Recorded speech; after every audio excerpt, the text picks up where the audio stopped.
What's up guys, in this video you will learn how to put someone through the announce table in WWE 2K26. First, you need to clear the announce table. On Xbox, press LB. On PlayStation, press L1. On PC, press U. Next, bring your opponent near the table. You can either shift them toward it or drag them to the table.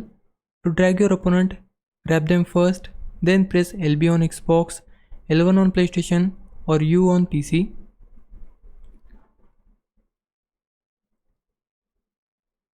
After that, you need to place your opponent on the table. On Xbox and PlayStation, press the right stick up. On PC, press left Ctrl+I. Now climb onto the table. Press RB on Xbox, R1 on PlayStation or O on PC. Finally, perform a finisher to break the table.